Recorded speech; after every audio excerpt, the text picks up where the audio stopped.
what I want to do is show you how to win and impress the only person that really matters, which is future you. Not the person next to you, not the person in front of you, not the person on stage, not your mom, future you. The point of this presentation is to give you a different way to think about this process so that you can make it easier to win. And the nice thing is that the process I'm going to show you is how you can win at anything. And it works for winning at health, relationships, advertising, sales, real estate, business, investing, and anything else where you have to do things to get stuff. Cool? Awesome. All right, so with that being said, let's begin. How to win. So I'm going to cover 5 things. What to do, how to do it, why to do it, who you need to become to do it, and finally, when to start. So let's start with number 1. Said simply, what do you need to do to win? AKA, impress the future version of you. And the reason I define winning this way is that for those of you guys who are at the top, and you guys know who you are, you can't compare yourself to everyone that you're already better than. And I say that from a success, like objective measurement perspective, not as a human being. Everyone's a wonderful snowflake. But you can't compare yourself to people that you're beating, because you'll just get complacent. You know that, for those of you guys who are the winners here. For those of you guys not at the top, or who are on the climb, you can only control what you can control. And you only know what that is. And so there might be advantages or disadvantages that you might have been born with. It also doesn't matter. No one cares. The only people who like excuses are the ones giving them, right? And so let's start with an activity to prove to you that you already know what not to do. So this is a process I call inversion, and I use this a hilarious amount, probably too much. And so this, I think, at least I will attribute this to Albert Einstein. Charlie Munger talks about it a lot. Invert, always invert when you have a tough problem. And so I use this, and we use this as a very strong tool because it's easier for our brains to find problems than solutions. So we had to think earlier just now, like, let's think of things for gratitude. Did anyone for a split second be like, fuck, right? Anyone else do that? Because I heard it backstage, and I was like, right, you're about to be on stage. That, you can be grateful for that, right? I was just thinking about that. But if I said, hey, can you think of a problem? I could be like, I can give you 20 right now, right? Right off the top of my head. It's like my knee kind of hurts a little bit, right? Like I can start giving you problems really easily. But that's because we're programmed to survive, not thrive, right? Our brains are programmed to find threats to make sure we live to see another day, not so that we enjoy today. And so we actually have much stronger problem-finding skills than solution-finding. And so what I want to do is use our anxiety-driven, threat-finding brain for something good. And so here's the activity. I want you to imagine the least successful version of you. Loser. What does that person do or not do to guarantee that you won't win? How do they guarantee that you lose? All right, so shout some of these out. Just like, what does that person do to lose? Netflix, okay, I heard that one. Drugs, okay. We're going way deeper and darker than I was thinking. He's like, a heroin addiction. I'm like, okay. Yes, understood. I thought you guys were going to say something like this.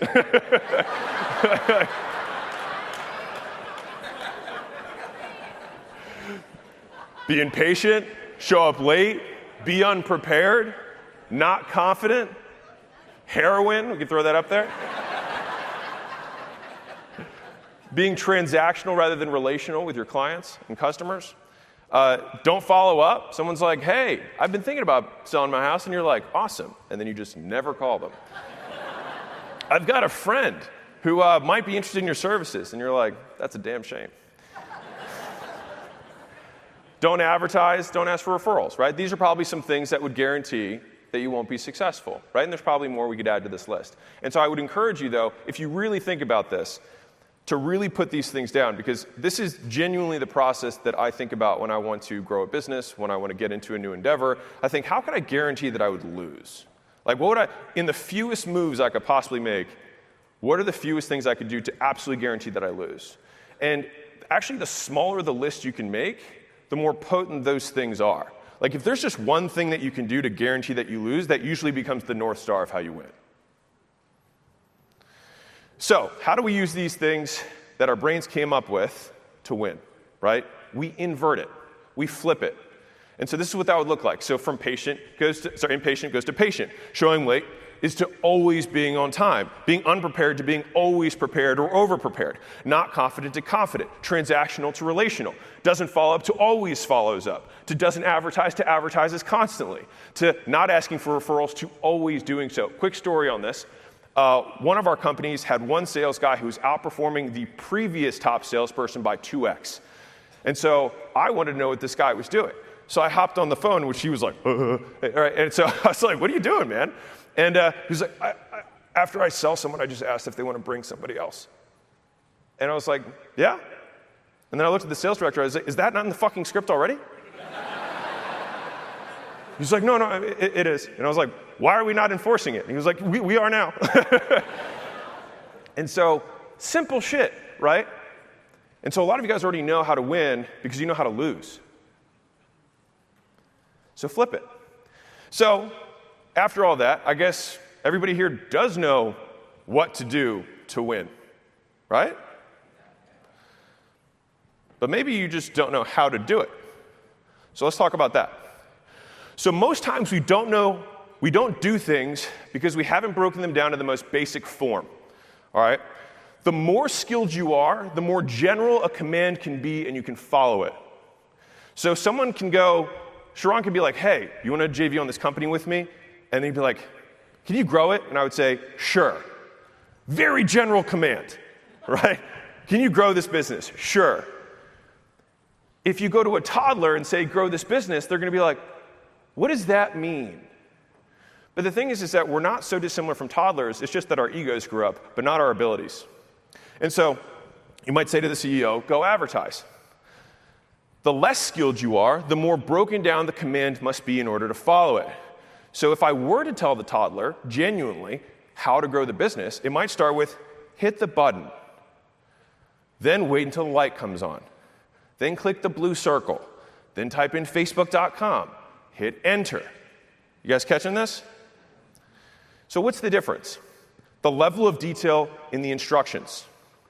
And this is why two people can go through the same training or event and get wildly different results. Results come down to the number of skills the person has and the number of skills required to understand and execute. This is how learning happens. So skills for winner coming into this event today might be they already know how to email market. They already have charisma. They know how to speak. They know how to follow up. They have these skills. The other person here might have no skills, and they could attend this event, and then nothing would happen. Was it the event, or was it the person? It's just that there are requisites, just like in college, you've got requisites to do something. You have to have former skills to advance to the next level. And unfortunately, and this really applies to those of you who have teams, and if you are a teammate, you can think about this in reverse.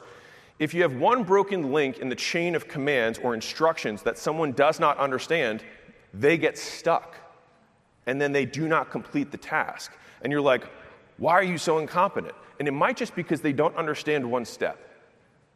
And so, for example, let's say that you hear go advertise, right? Skilled guy says, on it. The less skilled person says, but how? Now, compare that to turn on your computer. Do you think everybody in your team can do that? Right.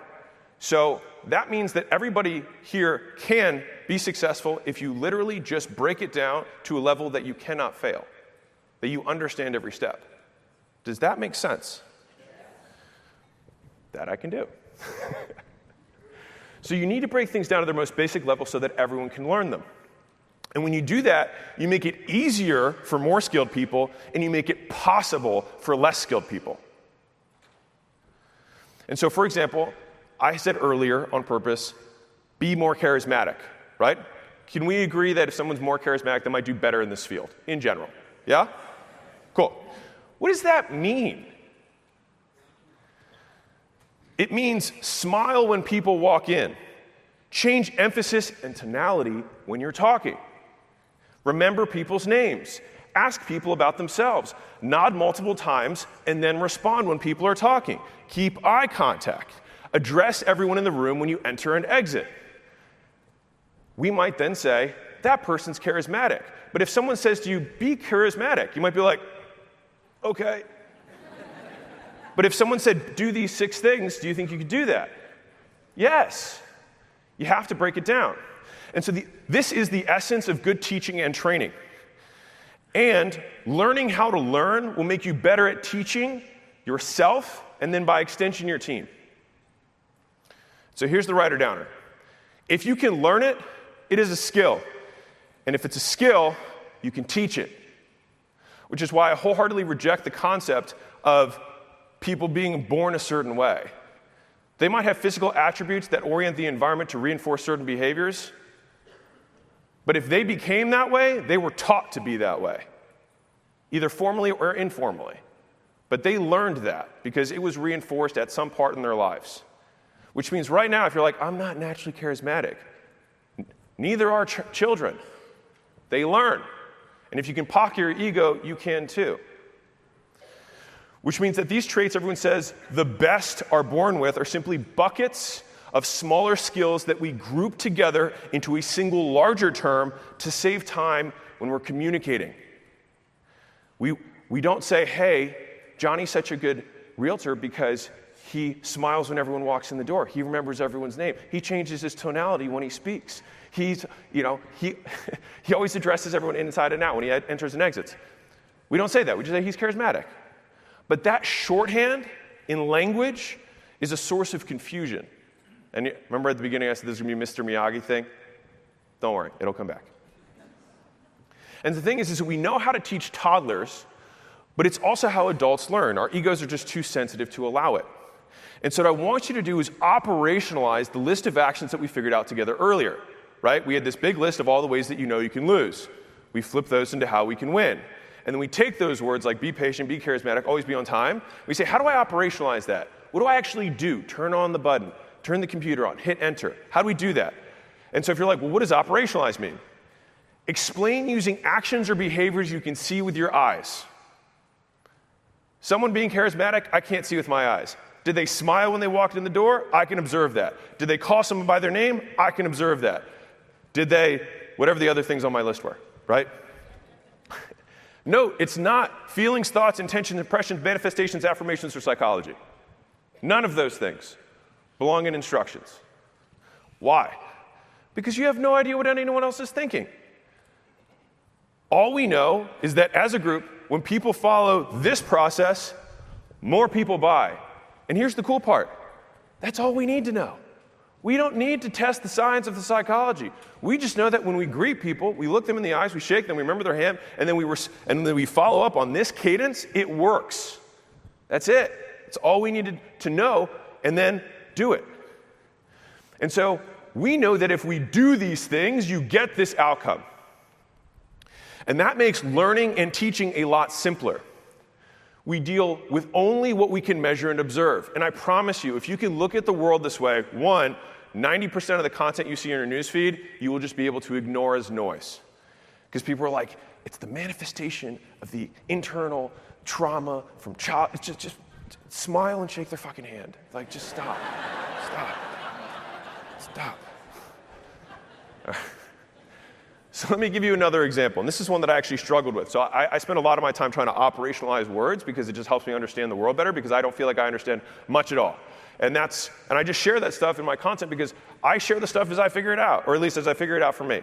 And so I have always been somebody who identified as being an impatient person. And I figured if I was going to be an investor, patience would probably be a very important character trait to have. And I was like, well, how do I do that? If someone's like, be patient, you're like, ugh. Now what, right? So what does that mean? So patience means figuring out what to do in the meantime. That's it. AKA doing anything besides doing the thing you're avoiding, including doing nothing at all. This is why some of these dictionary definitions are very difficult to actually do anything with. It's not the capacity to accept or tolerate delay, trouble, or suffering without getting angry or upset. Just figure out what to do in the meantime. That's being patient. So quick question. Who here has investments? This isn't like a big flex question. Okay, cool. Now, right now, provided you literally aren't on Robinhood selling your shit, you are being patient by just being here. Like right now, your investments are moving in one direction or another, and you're being patient because you figured out something to do in the meantime. Not so hard. In other words, right, yeah, I wrote this. There we go. Which brings me to my next how point, binaries and continuums, real quick. It's not that you are patient or not, and the reason I'm emphasizing this is because sometimes it can feel unrealistic to try and attain these traits. It's like, well, it's so hard for me to be charismatic or, not soft-spoken or patient, right? But it's not about being it or not being it. The question is, how patient are you? Which means that it's not a binary, it's a continuum. It's, can I move myself slowly in this direction by taking actions, all right? Which makes every skill you work on improvable. And so everything that we do to impress our future selves is another proof point that we act more times than not in this way. Until eventually, we begin to describe ourselves as patient, or detail-oriented, or charismatic. And this allows us to see progress with these, quote, traits, which are really just buckets of larger skills that we do shorthand with so we can communicate. And so now that we covered that, I can finally define 3 terms that I think will matter for everyone in this room and cement the how. Learning, intelligence, and confidence. So let's start with learning. Learning simply means same condition, new behavior. So the same thing happens, and then you respond differently. That's learning. So if I show you a red card, and then I slap you, like, wow, that sucked. Then I put it back in my pocket. And then I bring out my red card again. And then I slap you. And then I bring out my red card again. You duck. You learned. The phone rings. Hello? No script. Phone rings. Hi? Phone rings. Read the script. You learned. Same condition, new behavior. Learning. So please remember this, because I'm going to hit on this multiple times throughout. Learning means same condition, new behavior. If you're presented with the same situation and you do not change how you behave, you have not learned. So that's learning. Intelligence.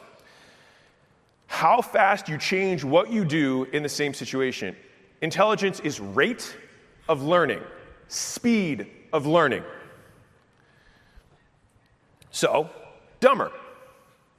Phone rings, no script.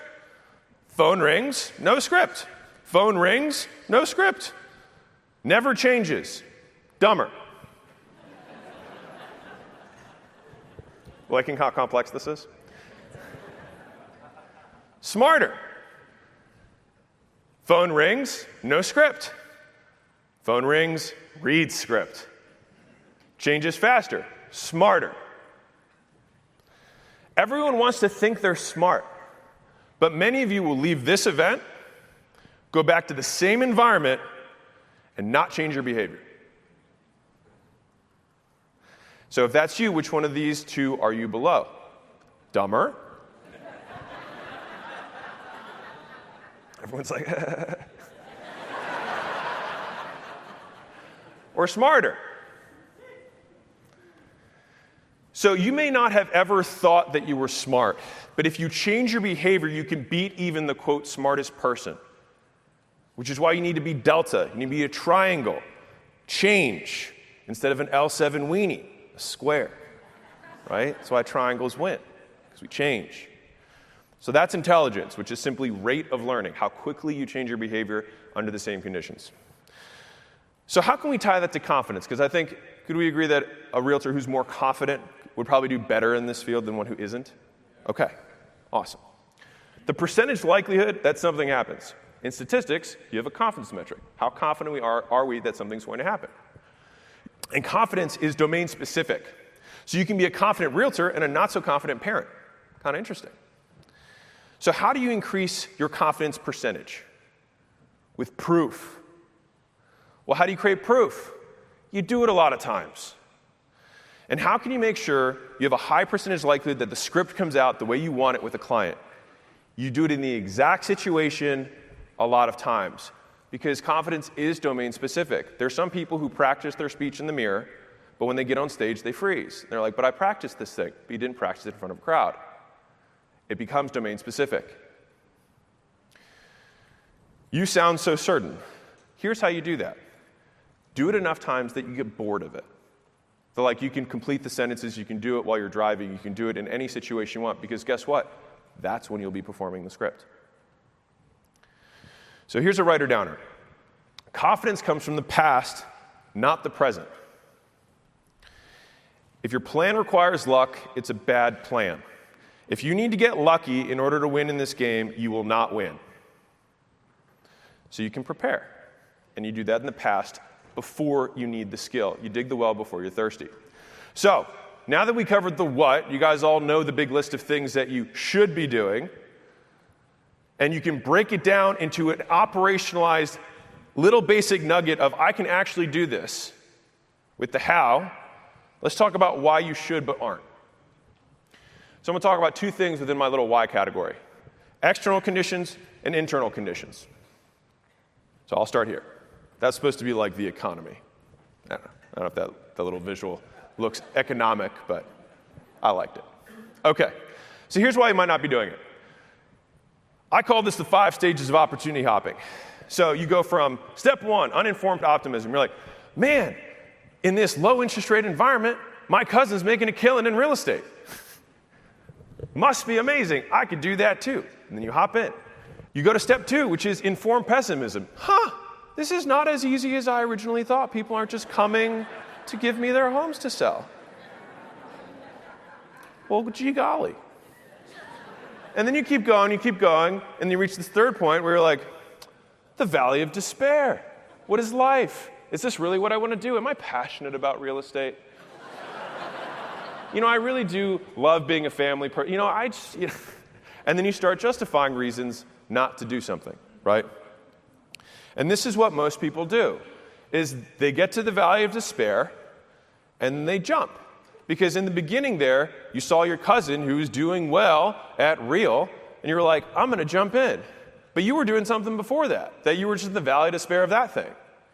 And so all you do is, or not you, but many people do, is that they just uninformed optimism, informed pessimism, valley of despair, uninformed optimism, informed pessimism, valley of despair, uninformed optimism, and if it sounds repetitive, some of you have lived this thing 10 fucking times.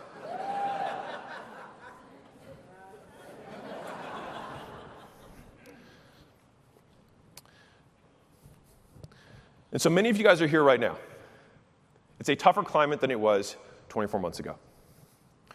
But here's what it looks like when it's right. You go to stage 4, which is informed optimism, which is, you know what, there is a process that when I got into this I didn't understand, but now I do understand it, and I've broken it down into actions that I can do and perform on a regular basis, and I have a feedback cycle so that I can learn how to get better. And I will measure myself on the progress that I do to the things that I've committed to. I know how to win. And then you do that stuff, and you get to step 5, which is you win. And then you question why life is meaningless to begin with, but whatever, we'll get to that later. So we get more for what we put in when we stick with things.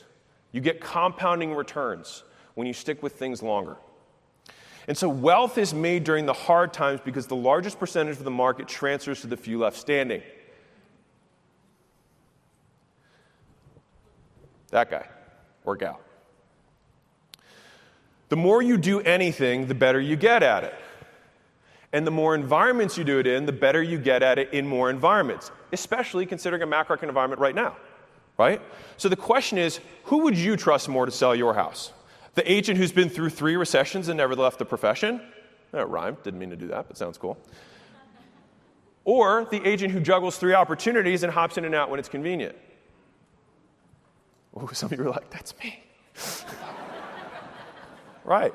And you wonder why you don't win. And so your clients feel that way too. And so even if the people who see you right now aren't in the market, they're always deciding who they're going to go with when they do. And so people, including future you, will be watching what you do and how you act. And so you need to do 3 times the work for the same outcome today, but 10 times the eyes are on you. And so if you close deals when times are hard, they'll know you can close their deal when times are easy. So TLDR, down times is when champions are made. It's when skills are sharpened. If you can win now, when the economy turns around, you will crush. I love this quote. A smooth sea never made a skilled sailor. Who here wants to be fucking great? Then we should fucking wish for storms. Because if you want to be a skilled sailor, then you cannot be great unless you have something to test yourself against. You can't claim that you were loyal until someone, if you're married, until somebody comes up to you and you say, I'm good. You can just claim loyalty all day, but until you test it, you don't have the skill because you have no proof. Today, these times are opportunities to give ourselves proof of who we really are. And I think that is one of the most motivating things of hard times, is that these are the stories that you will someday tell about yourself. So here's the writer downer. What makes you extraordinary isn't what you do, it's how long you're willing to do it for. There's nothing extraordinary about saying someone's name and shaking their hand. I mean, it's great, but is it extraordinary? I don't know. But if you do it every single time for the rest of your life, is that extraordinary? Something as simple as that? Yes, it is. So it's not what you do, it's how long you're willing to do it for. And so I said I was going to talk about 2 things. External conditions. Did that. Now I'm going to talk about this. Internal conditions for why you're not doing something that you should be doing. So where does motivation come from? I don't know, right? Childhood trauma, I didn't get hugged enough, whatever, right? Motivation comes from deprivation. Let me get dark for a second, it'll be fun. This person, for example, is very motivated to breathe. You gonna agree on that? Okay. Next point. Unmotivated to have sex. They might be, who knows? Some of you guys are wild. All right? I don't want to breathe. All right, calm down. Okay. So, don't worry, moving on. I know that, I'm moving on. So let me explain. So when are you more motivated to eat, drink water, sleep? When you're hungry, thirsty, and tired. That's when you're the most motivated. Have you ever finished a big meal and been like, man, I could go for another pizza? Probably not. Have you drank a big gallon of water and been like, I don't want any more fluids? Of course not, because you're not deprived. And so when you're full, you don't want it anymore. After you finish Thanksgiving dessert, you're stuffed. Are you still hungry? No. After you drink a bunch of water, do you want more? No. So what does this have to do with motivation to win and make money? I told you, I'll wrap it. I'll move it, right? Because by this logic, wouldn't all poor people be motivated since they're deprived of money, right? That would make sense. But we know that's not the case, because the people who make the most money are the ones who keep wanting to make more. So here's why. You know when you're tired, hungry, or thirsty. You perceive a gap. And your motivation is proportional to your deprivation, how much you don't have, right? Very hungry, like this guy is much hungrier than the person who's just like, maybe I'll have dinner on the way home. And so here's why money motivation is more complicated than hunger or thirst or being sleepy. With money, deprivation is not physiological. It's psychological. You only feel poor if you perceive a large gap between where you are and where you really want to be. So let me show you this visually. So let's say you're at $5,000 a month in income, and your desire is to get to $10,000 a month. Fair enough? Cool. Now let's say this guy is doing $1 million a month in income, but he wants to get to $10 million a month in income. Relative to their goal, one guy is closer. He's only half of his goal. The other guy's 1/10 of his goal. Who's more deprived?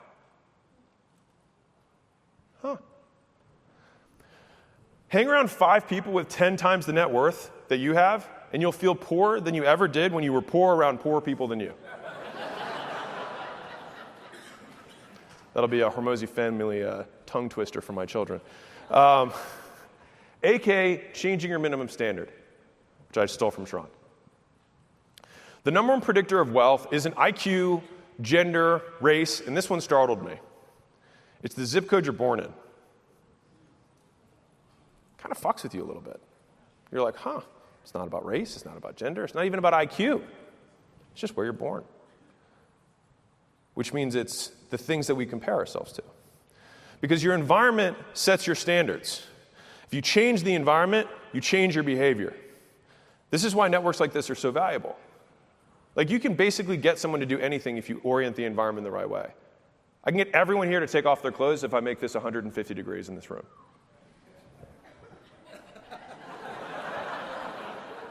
I could. You could. If you change the environment, you can change behavior. If I told you to like, hey, everybody get naked, you'd be like, I'm good, Alex. Fair enough. Crank this thing to 150, people start stripping. I didn't need to say anything. The environment changed your behavior more than I ever could.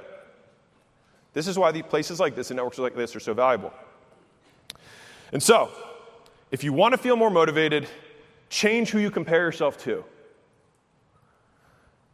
Our environment stretches the gap, and you experience the deprivation. Rich people are more deprived of money than poor people because they compare themselves to richer people than poor people do.